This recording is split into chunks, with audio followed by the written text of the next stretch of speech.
waxaa suuragal ah in jecel aad ka hesho Instagram-ka guurkana aad ka gasho Skype furiinkana waxaa kugu filan inaad bedesho xaaladaada baraha bulshada xiriirka dadka badan ee dunida internet ma mid xaqiiqo ah ayuu noqonayaa khubaradu waxay leeyihiin dadka jecel labaha ay ka helaan internetka waa dareen mid dhab ah isku bedela inta badan xiriir markuu sii balaarto uu sii xoogeysta ilaa uu mid la taaban karo oo ka noqdo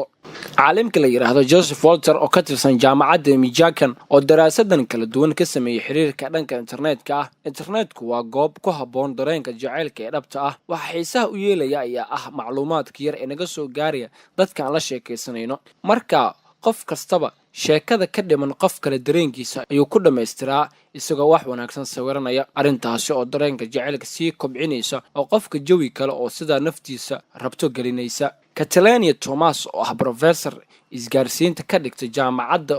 Wisconsin kuna takhasustay istiraatiijiyadda habka loo dhowrsado khiyaanada fariimaha internetka ayaa tiri internetku waxaa laga helaa fursado lagu abuuro minaha jacaylka dareen adagna lagu bedeli karo waxay farta ku fiiqday in wada sheekaysiga online-ka ah uu shabaho wax ka dhacaya nolosha xaqiiqda ah waqtiga xilli uu dhamaado ma dareemaysa ayaa tiri markaad ku jirto wada sheekaysiga internetka waxay hadalkeeda sii raacisay internetka waxaa suuragal ah in qofka aad la sheekaysanayso aad ka qariso waxa aad doonto wixii aad rabtana aad la wadaagi karto qofkaasi inta badan dadka internetka ku sheekaysta waxay isku gudbiyaan wax walba oo isku iibin karaan waana arrinta keenaysa in dadka internetka ka sheekaysta isku soo dhawaadaan wada hadal kasta oo ay yeeshaan xiriirku markuu sii balaarto waxa uu gaaraa heer dhinac kastaba uu codsado inuu dhinac kale codkiisa maqlo ama muuqaalkiisa uu arko marka muuqaalo la isku diro ama sawir la wadaago waxa suuragal ah in jacaylku kabco ama halka uu ku burburo taasina waxay ku xiran tahay hadba sida ay isku waafaqaan